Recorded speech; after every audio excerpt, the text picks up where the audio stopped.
네, 윤석열 대통령이 취임 후 첫 개각을 단행했습니다. 통일부 장관의 김영호 성신여대 교수가 지명된 가운데 역도 국가대표 출신인 장미란 용인대 교수가 문체부 2차관에 깜짝 발탁돼서 눈길을 끄는데요. 오늘의 정치권 이슈 정연국 전 청와대 대변인, 복귀왕 전 민주당 선대위 대변인 두 분과 함께 짚어보겠습니다. 어서 오십시오. 안녕하세요. 안녕하십니까? 자, 윤석열 정부 사실상 첫 개각이 오늘 이뤄졌습니다. 일단 두 분의 짧은 총평 한마디씩 듣고 본격적인 대담 이어가겠습니다. 먼저 해주시죠. 네, 이 차관 중심으로 개각이 이루어졌다 이렇게 얘기가 되는데 사실 아무래도 인사청문회 장관을 대폭 교체를 하려고 하면은 인사청문회가 좀 걸림돌이 되겠죠. 사실 인사청문회를 거치지 않을 수 없는 상황이고 인사청문회를 하다 보면은 또 여야 간에 또 정쟁이 이루어지고 시간 끌기가 될 테니까 사회적 혼란이 또 불가피한 그런 상황이 예상되기 때문에 예. 차관을 중심으로 해서 부처를 안정시키고 그동안 추진하지 못했던 정책들을 좀 박진감 있게 진행해 나가겠다는 의지로 풀이될 수 있을 것 같습니다. 예. 한 줄로 말씀드리면 역시 MB 이기정부다. 그러니까 장관도 MB, 통일부 장관은 MB 때 이제 외교부 분야 비서관 했던 사람이고, 그 다음에 김영호 통일부 권익위원장 같은 경우에는 MB의 BBK 다스 의혹에 대해서 불송치한, 불기소한 당사자거든요.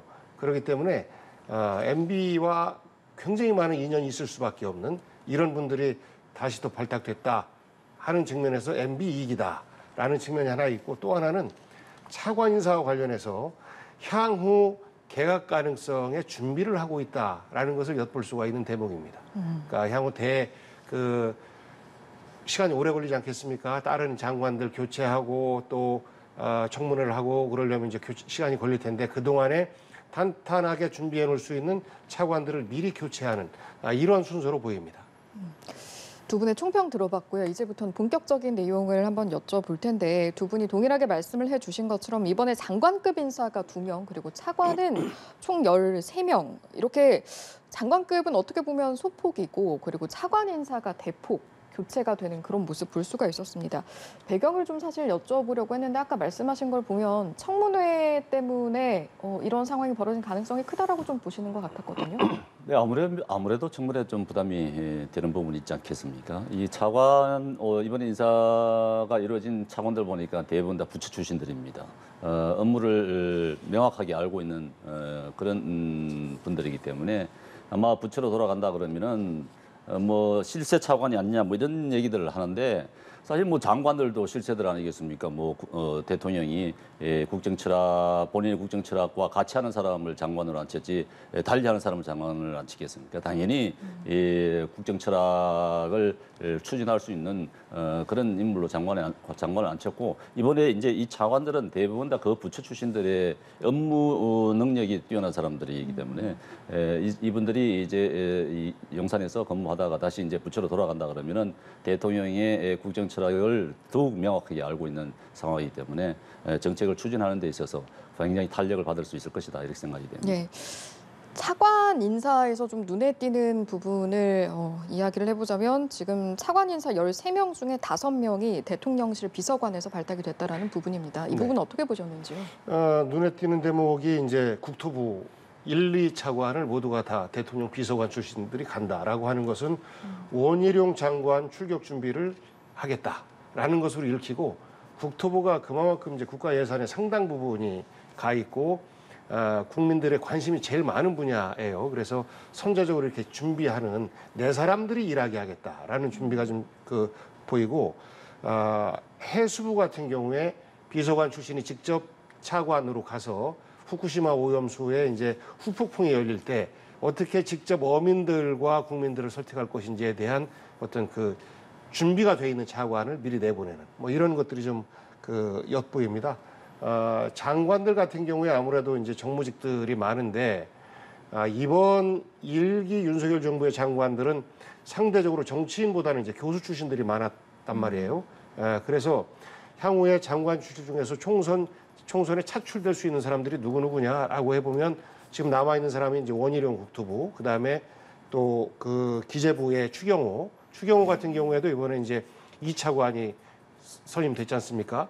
이걸로 보면 추경호 장관도 출마 준비를 하고 있다라고 하는 것이고, 그다음에 이제 그 법무부 장관이 나오느냐 마느냐인데, 법무부 장관은 실제 뭐 총장부터 해서 이미 다 대통령이 직접 장악하고 있기 때문에 굳이 뭐 후속 인사가 필요 없는 이런 상황처럼 보여요. 그리고 이제 하나 뜨거운 감자로 남은 것이 현재 공석으로 되어 있는 방통위원장, 이동관 위원장이 후보의 하마평에 계속 오르고 있는데 속도를 좀 조절하고 있는 뭐 이런 것들을 좀 보입니다. 그래서 예. 차관급들을 먼저 배치시키고 부서를 안정시키면서 흔들리지 않고 다음 장관을 임명하기 위한 이런 수순으로 읽혀 보입니다. 예, 지금 배경을 분석해 주실 때 내년에 총선을 앞두고 있고, 그래서 향후 다른 장관급 인사들이 총선 출마할 가능성을 대비해서 이번에 대폭 차관급 인사가 교체가 된 거다라는 방향으로 설명을 해주셨거든요. 여기에 대해서 어떤 말씀하시겠습니까? 뭐 일부 그런 부분이 있을 겁니다. 차관을 미리 배치해서 부처를 안정시키고 난 다음에 장관들을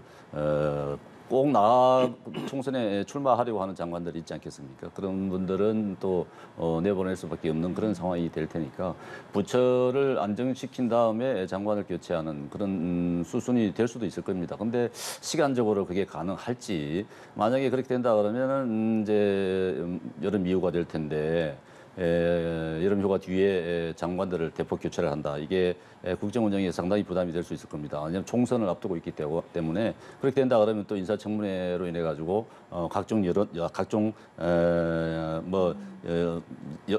사실 다양한 얘기들이 나오면서 또 혼란스러운 부분이 있지 않겠습니까? 여야가 또 정쟁으로 이어지고 그런 부분이 있기 때문에 과연 이게 차관으로 내보내서 부처를 안정시키고 나중에 장관을 차출할 것이냐, 이런 부분은 좀 더 지켜봐야 될 것 같습니다. 지금 그런 보관을 가지고 인사를 했다, 이렇게 해석을 하기는 좀 이르다. 저의 예측입니다. 네, 전망을 하신 거고요. 그런가 하면 오늘 개각에서 눈에 띄는 부분, 다들 이제 역도 국가대표 출신인 장미란 용인대 교수 많이들 아실 텐데, 지금 문체분 제2차관에 깜짝 발탁이 됐습니다. 여기에 대해서 어떻게 평가하시는지도 궁금하고, 또 앞으로 어떤 역할 기대하시는지도 여쭤보겠습니다.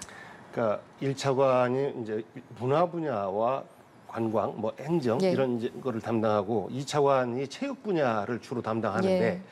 체육 분야의 행사가 무지무지하게 많습니다. 사실 대통령을 매번 부르는데 대통령이 다 가지도 못하고, 장관 부르는데 장관도 못 가고 하다 보니까 체육 분야 행사에 보통 상징적으로 가는 것이 제2차관의 역할인데, 그런 측면에서 볼 때 체육인들에게는 희망과 가능성을 주는 뭐 격려를 해줄 수 있는 뭐 이런 인사가 아닌가 싶고요. 예. 제2차관이 그렇게 이제 체육 분야의 대외 행사에 집중한다라고 하면 그만큼 탄탄하게 이제 체육 행정적 측면으로 그 직업 공무원들, 행정직 공무원들이 이제 받쳐주면 되는데, 여기에서 이제 하나의 뜨거운 감자일 수가 있는 것이, 지금 대통령께서 각종 조직에 대해서 진단을 하고 여기에 뭐 좌파가 끼어 있느냐 아니냐 이런 의심 어린 눈으로 바라보는데, 지금 이제 대한체육회도 수술을 해야 되느냐 말아야 되느냐에 대한 논란이 계속해서 이어지고 있어요. 만약에 지금 대한체육회와 체육행정에 대한 전반적인 어떤 그 수술이나 이런 것들을 하려는 마음을 갖고 있다라고 하면, 문밀한 차관 예정자는 좀 적절하지 않고 자칫 상처받을 수 있는 이런 우려가 좀 읽혀요. 그래서 그러지 말고 현 체육행정체제 내에서 차관으로서 활동한다라고 하면 뭐 큰 무리 없이 지금까지의 예처럼 최윤희 선수라든지 이런 예처럼 큰 무리 없이 차관의 어떤 임무를 수행할 수 있지 않겠느냐, 이렇게 전망합니다. 네, 마찬가지 질문 드리겠습니다. 네, 스포츠 스타가 차관으로 임명된 것은 이제 세 번째가 되겠죠. 예. 최윤희, 박종길 이어서 세 번째인데 사실 좀 눈에 띄는 인사이긴 합니다. 근데 장미란 선수 같은 경우는 이제 운동을 그만둔 뒤로 사실 학문을 했다 해도 과언이 아닐 정도로 석사, 박사까지 다 끝내고 네, 후학 양성하고 있었죠. 본인이 행정에 관심이 많다, 이렇게 밝히기도 했기 때문에 예. 상당히 준비된 인물이다. 저는 그렇게 봅니다. 사실 우리가 기억하기는 역도 선수 이렇게 기억이 됩니다만은 본인은 공부를 굉장히 많이 한 것 같습니다. 해외 유학도 갔다 오신 것 같고, 굉장히 이 행정 부분에 서 관심을 그동안 많이 가진 상태에서 공부를 했기 때문에 체육 행정에 있어서도 이 정부 체육 행정을 추진하는 나가는 데 있어서 상당히 힘이 될 것 같다 이런 생각을 하게 됩니다. 예. 차관 관련해서 짚어봤으니까 장관급 인사로 넘어가 보겠습니다. 2명이 지명이 됐습니다. 통일부 장관과 권익위원장. 먼저 통일부 장관부터 좀 짚어보면 지금 김영호 성신여대 교수가 지명이 됐는데 일단 어떤 인물인지부터 한번 짚어주실까요? 네, 지난번 이제 대선 캠프에서도 같이 활동하신 분이기는 한데 네. 이제 대체적으로 선이 뚜렷한 분이라고 이제 평가가 되죠. 더군다나 이제 대북 관련 문제에 있어서는 강경파다 뭐 이렇게 얘기를 합니다만 왜냐하면은 자기 소신이 뚜렷하기 때문입니다. 그동안 이제 문재인 정부에서 사실 우리 국민 누구나가 그렇게 생각하지 않습니까? 너무 북한의 굴종적이었다. 북한 눈치만 본 5년 내내 북한 눈치만 본 그런 정보가 아니었느냐 하는 점에서 이게 거짓 평화가 우리가 구축이 될 수 있느냐 그렇지 않다. 압도적인 힘에 의해서 평화가 구축이 된다 하는 그런 이제 인식들이 지금 우리 이 정부에서 깔려 있는 상황이기 때문에 예. 아마도 이 김영호 교수는 조금 뭐라 그럴까요 이제 매파적인 좀 강경한 대북 정책을 펼칠 수 있는 그런 인물로 보여진다고 생각이 됩니다. 예. 이번에 김영호 성신여대 교수가 지명이 됐고 이제 장관급 인사니까 앞으로 청문회도 이루어지게 될 텐데 어떤 부분 주목해서 보고 계신지 또 민주당의 입장은 어떤 건지도 여쭤보겠습니다. 제가 이제 총평에서 MB 정부의 부활이다 뭐 이렇게 말씀드렸었는데 김영호 예정자 같은 경우에는 MB 정부 때 이제 외교 분야 비서관을 담당을 했었고 그 대북 강경 외교 노선을 결정하는 데 있어서의 결정적인 실무 책임자로서 역할을 했던 분이에요. 그러니까 우리가 DJ 정부 이후에 금강산 그 관광 문이 열렸다가 고 박왕자 씨의 안타까운 죽음 이것으로 인해서 경색되면서 금강산 관광이 끊긴 그런 일이 있었었거든요. 그 과정에 강경 대북 노선을 이끈 그 실무 비서관으로서 과연 통일부 장관으로서 적격인지에 대한 의구심은 저는 갖고 있습니다. 왜냐하면 국방부 장관이 전쟁을 할 때도 평화 한반도 통일 조국을 늘 이야기해야 되는 주무부서 장관이 통일부 장관이어야 되는데 지금까지 보여온 김영호 예정자 같은 경우에는 비서관 당시에도 그렇고 교수 당시에도 그렇고 강경 반북 대북주의자거든요. 이거를 통일론자 같은 경우는 반통일주의자 이렇게 이야기하기도 합니다. 그래서 반통일 그리고 대북에 대한 강경 노선을 갖고 있는 분이 통일부 장관에 과연 적격인가? 그러면 이분의 통일은 도대체 무슨 통일을 이야기하는 것이냐? 그야말로 북에서 우려하고 있는 진압을 통한 흡수 통일 이것을 이야기하고 있는 것이냐? 혹은 전쟁이 아니더라도 북을 그 체제를 붕괴시켜서 흡수 통일 이거를 주장하는 장관이냐? 이런 의구심이 들 수밖에 없어요. 그래서 통일부 장관은 적어도 대통령과 국방부 그리고 각종 부처에서 대북 강경 노선을 주장한다 할지라도 늘 대화와 평화를 주장해야 되는 그런 당사자인데 권영세 현 통일부 장관에 대해서도 임명 당시에 그런 우려가 있었어요. 그런데 권영세 통일부 장관은 그래도 정치인이기 때문에 상당하게 유연한 모습들을 보였습니다. 그런데 지금 김영호 예정자 같은 경우는 그런 유연한 모습은 한 번도 보이지 않았었기 때문에 대북 강경 일변도의 통일부라면 과연 통일부가 존재의 이유가 있는가 이런 앞으로의 우려까지 자아낼 수 있는 인사 아닌가 뭐 이렇게 생각합니다. 또 김영호 교수가 대북 강경 일변도로 나가지는 않을 것 같습니다. 이제 교수일 때하고 통일부 장관일 때하고 다를 테니까 더군다나 또 차관으로 임명된 분은 또 강경 일변도가 아닙니다. 그분은 또 상당히 굉장히 말씀하신 유연한 그런 통일관을 갖고 있고 이제 그 차관은 이제 외교부 출신인데 본인이 굉장히 생각이 유연하고 또 굉장히 또 스마트한 부분들이 많기 때문에 강경 일변도의 통일부 장관이지만은 않을 것입니다. 아마 장관과 차관이 굉장히 이 균형을 맞춰갈 수 있는 그런 지금 인사가 아닌가 그런 예. 그런 생각하게 됩니다. 그러면 그런 관점에서 봤을 때 앞으로의 남북 관계는 어떻게 전망하세요?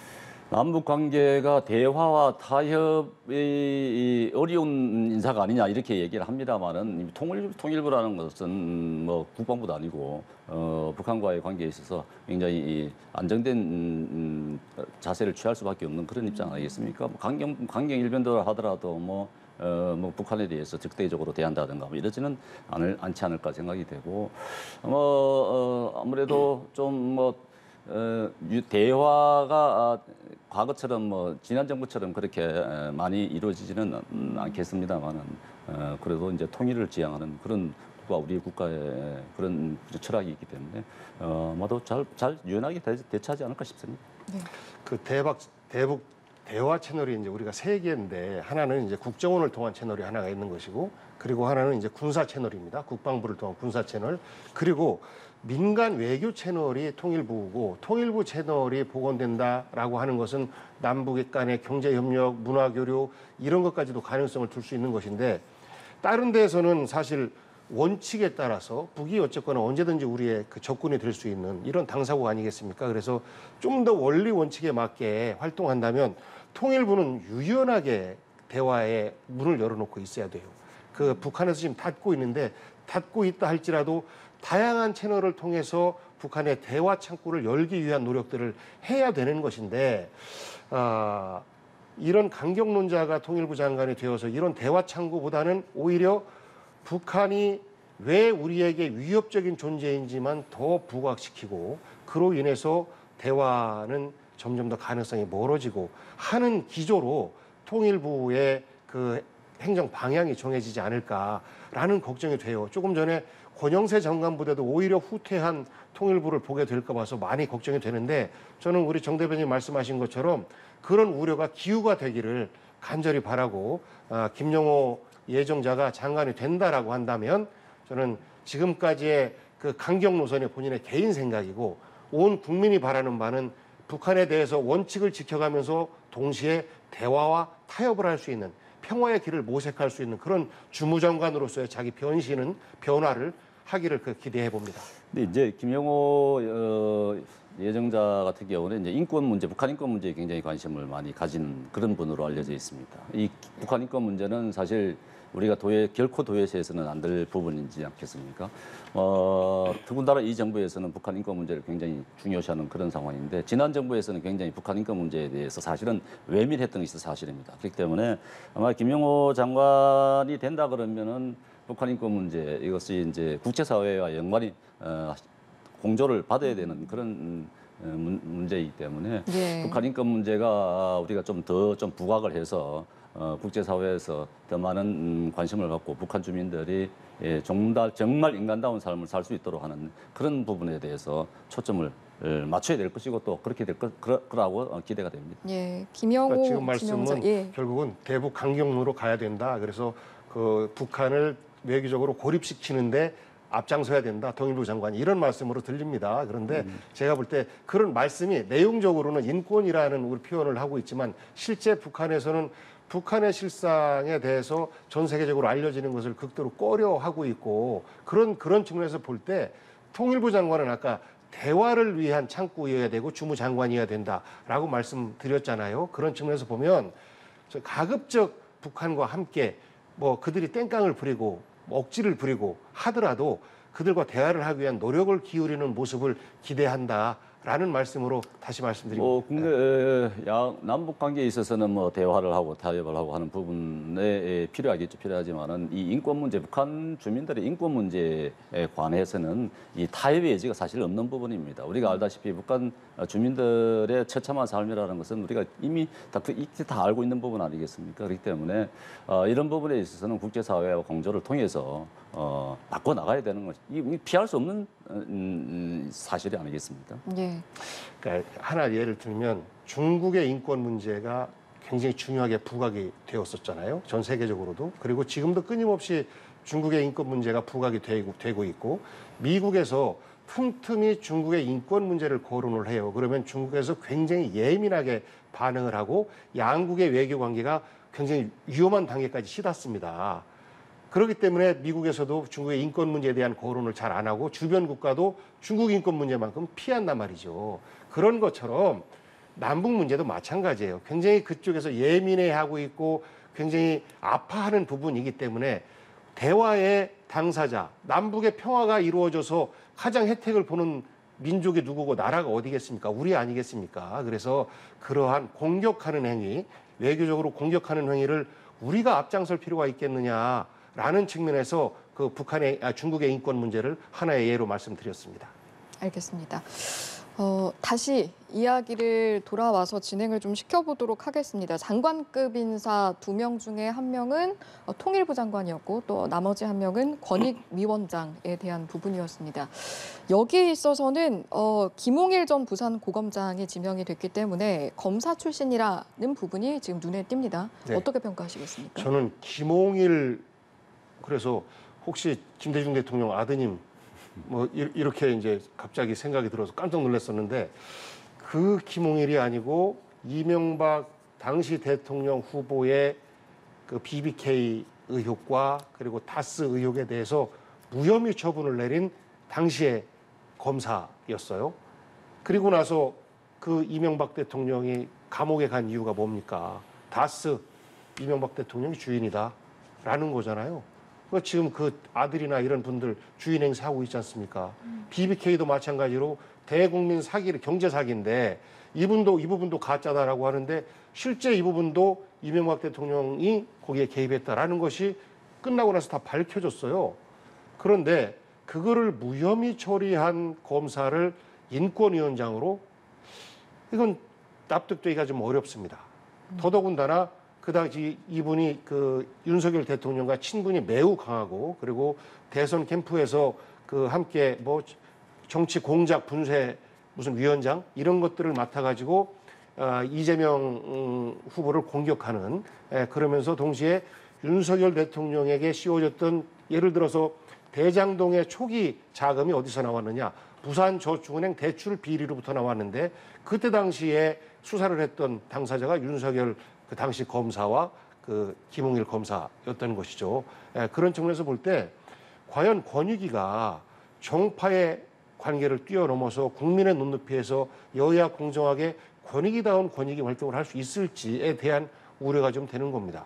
권익위라는 이 조직이 굉장히 상징화되기 시작한 것이 이재호 씨가 이명박 정부 때 권익위원장을 맡으면서 굉장히 그 권위 자체가 높아졌고 그리고 실제 국민들이 어려운 부분이 있으면 법원으로 가기 전에 권익위의 문을 먼저 두들깁니다. 그래서 저는 정파적인 부분을 좀 넘어서 국민들이 편안하게 일종의 신문고처럼 다가갈 수 있는 이런 권위가 되었으면 좋겠는데 이 권익위 자체가 김홍일 위원장의 이런 그 임명 자체로 그 정치 싸움판으로 전락될까 봐 그러면 그 피해를 고스란히 우리 국민들의 권익을 높이기 위해서 나의 이익이 침해당했다라고 생각하는 국민들이 다가가기 어려운 조직으로 변하는 것 아닐까라는 우려를 좀 해봅니다. 예, 지명자의 적절성에 대해서 의문 제기를 해주셨고 그 배경을 설명을 하시면서 그 중에 하나가 윤석열 대통령과의 친분 관계였거든요.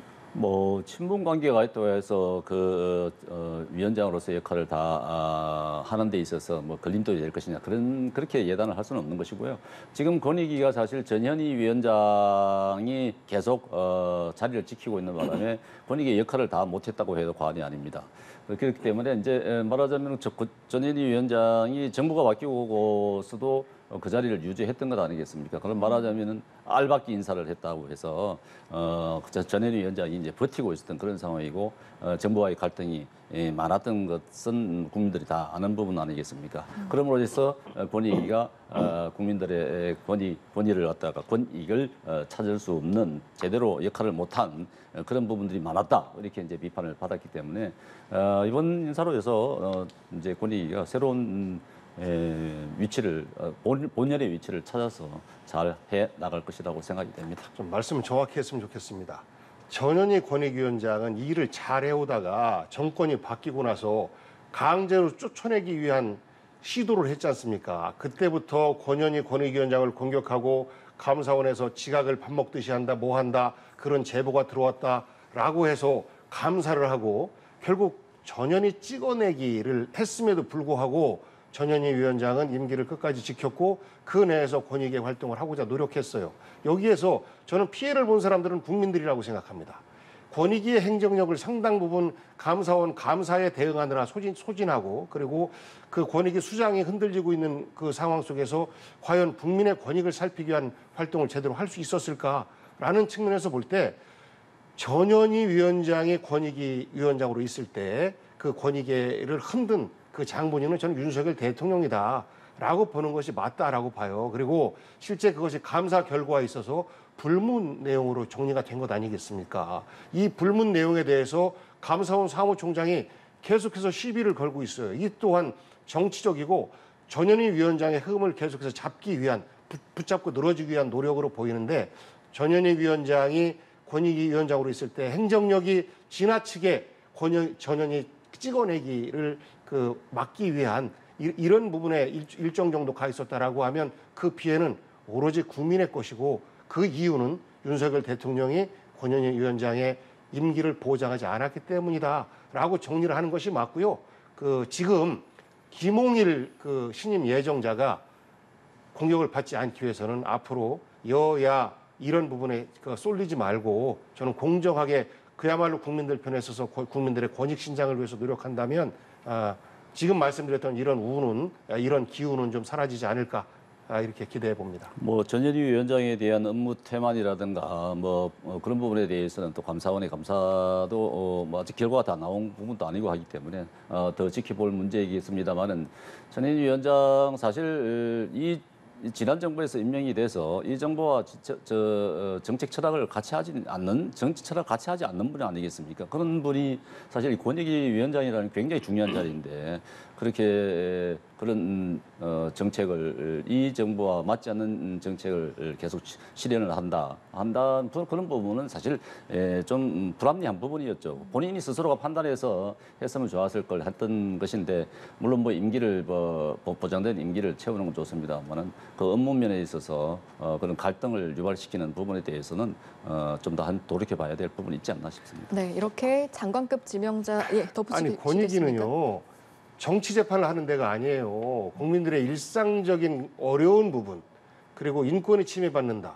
우리의 국민들의 권리가 침해받는다라는 부분에 대해서 찾아가서 법원으로 가기 전에 전 단계로서의 그 신문고 역할을 하는 데인데 왜 거기에 정치를 개입시킵니까?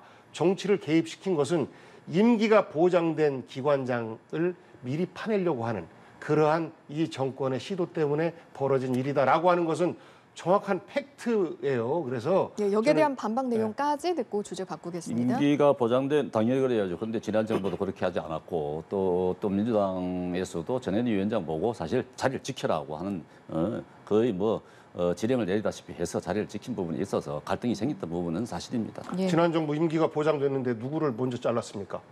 말씀해 보세요. 아니요, 지난 임기가 정부에서 보장된 기관장을 먼저 쳐낸 경우가 누가 있습니까? MBC 사장도 그렇고 KBS 사장도 그렇습니다. 많습니다. 강제로 쳐냈습니까? 자, 알겠습니다. 다 몰아냈지 않습니까? 자, 저희가 장관급 인사 지명자들 2명에 대한 이야기를 하다가 이제 여기까지 흘러왔는데 일단은 2명 같은 경우에는 두 인물은 또 청문회가 남아 있잖아요. 그 청문회 과정에서 어떤 이야기를 통해서 또 앞으로 어떤 계획을 가지고 있는지도 여야 의원들의 질문을 통해서 알아볼 수가 있을 것 같습니다. 다른 이야기도 해보겠습니다. 사실 오늘 이제 저희가 오늘 나온 인선 내용을 쭉 짚어봤는데 사실은 오늘 방통위원장 지명도 되지 않겠느냐라는 예측이 나왔다가 어제 정도 되면서 이번에는 안 나올 것 같다. 라는 이제 또 보도가 나오기 시작했습니다. 여기에 대해서 두 분께 좀 그 배경을 여쭤보고 싶은데 두 쪽 중에 어느 쪽입니까? 임명을 위한 유예기간 두기인가 아니면 다른 후보자를 찾기 위한 유예기간 두기인가 어느 쪽일까요? 다른 후보를 찾기 위한 유예기간이기를 저는 희망하고 기대합니다. 그것을 우리 대부분의 언론인들이 그렇게 희망하고 있고 이동관 특보 임명에 대해서 정말 너무 심한 반대를 하고 있는 것 아니겠습니까? 그래서 다른 후보를 찾기 위한 과정이다라고 생각하고 싶은데 실제 내용은 조금 더 국면을 보고 언젠가는 함께 임명을 할 것이고 그 시기는 제가 볼 때는 다른 장관들 임명할 때 그 청문회에서 어느 특정 장관 한쪽으로 관심을 쏠리게 하면 결국은 이동관 후보자로 관심이 쏠리지 않겠습니까? 그때쯤으로 시기를 미루는 것 아닌가라고 예. 이런 생각을 해보고 예. 아마도 그런 예측들은 보통 빗나가지 않더라고요. 후자를 바라고 있으나 전자일 가능성이 높아 보인다. 지금 당장 방통위원장을 임명할 필요성은 저는 없다고 봅니다. 왜냐하면 아직까지 그 직무대행 체제로 갑니다만 방통위 임기가 남아 있기 때문에 7월 말이던가요? 그렇죠. 다 됐기 때문에 이미 그 기간이 끝나고 난 다음에 임명하는 것이 저도 제가 볼 때도 바람직한 것 같고 다른 사람을 고른다 그런 얘기는 아직까지 들리는 건 아닙니다만은 아마도 그 7월 말을 지나서 임명을 하지 않을까 싶습니다. 예. 마지막으로 이 주제도 한번 짚어볼까요? 윤석열 대통령이 어제 보수단체 기념식을 찾았는데 여기서 했던 발언들이 이제 계속 이야기가 나오고 있습니다. 문재인 정부와 민주당을 직격하는 발언이었고 반국가 세력 등이 이제 언급이 됐었거든요. 그 내용 들어보셨을 텐데 어떻게 들으셨는지요? 저는 윤석열 대통령의 발언을 보고 정말 황당했습니다. 깜짝 놀랐습니다. 결국은 반국가 세력이다라고 전임 정부를 비판하는 이런 모습을 보고 결국은 우리 국가의 역사를 부정하는 거예요. 우리가 남북이 분단된 상태 속에서 평화에 대한 노력을 끊임없이 해왔거든요. 기본적으로 대한민국의 통일 노선의 출발은 7.4 남북 공동성명이에요. 7.4 남북 공동성명의 정신이 세 가지가 있습니다. 민족 자주적으로 통일하자. 민족 대단결, 양쪽에서 힘을 합쳐서 통일하자. 그다음에 평화입니다. 싸우지 말고 평화롭게 통일하자. 이 세 가지는 지금까지도 우리가 남북 대화를 통해서 늘 하는 그 관통되어 있는 철학이에요. 그런데 이런 노력들 다 부정하는 겁니다. 노태우 정권 때 그 12구 선언이라든지 이런 것들 있지 않습니까? 이런 것들까지 다 부정하는 거예요. 그러면 윤석열 정부에서는 통일 안 할 겁니까? 평화 안 할 겁니까? 오로지 전쟁만 할 겁니까? 아니면 극우 세력들 혹은 진영의 갈등을 부추겨서 더 많은 그야말로 보수와 우파라고 이야기되는 이분들을 결집시켜서 오로지 정치적 이익만을 위해서 국민들을 이렇게 갈라치기 하려고 하는 겁니까? 라는 질문을 할 수밖에 없고 그런 말씀 그만하셨으면 좋겠어요. 예, 민주당에서는 극우 유튜브 채널 시청 끊으라 이런 발언까지 하면서 비판에 나섰는데 어제 발언 어떻게 평가하시겠습니까? 민주당에서 발끈할 수도 없을 것 같습니다. 지난 정부 때 어떻게 했습니까? 지난 정부는 보수 세력들을 갖다 적폐 세력이라고 몰았지 않습니까? 적폐 세력이라고 했죠. 또 친일 매판 세력이라고 명명을 하기도 하고 보수 세력을 괴멸시켜야 된다고 하는 험한 말도 하고 다 그렇게 했는데 그렇게 하신 분들이 지금 반국가 세력이라고 하는 데에서 발끈한다 그러면은 이 반국가 세력이라고 하는 이 부분은 말하자면 친북 세력들을 말하는 것이겠죠. 주사파 부분들을 갖다가 지칭해서 지난번에 이제 윤 대통령도 그 부분을 명확하게 말씀하신 부분이 있는데 반국가 세력은 오로지 이제 북한을 바라보게 하면서 우리 내부 혼란을 부추기는 우리 남한 내 세력들 간의 갈등만 유발시키는 이런 세력들을 갖다 반국가 세력이라고 하는 것인데 민주당에서 이렇게 이 단어를 가지고 그렇게 발끈할 그런 처지도 못 된다. 저는 그렇게 봅니다. 여기까지 듣고 마무리하겠습니다. 오늘 이 시간은 복귀왕 전 민주당 선대위 대변인 정연국 전 청와대 대변인 두 분과 함께했습니다. 고맙습니다. 감사합니다.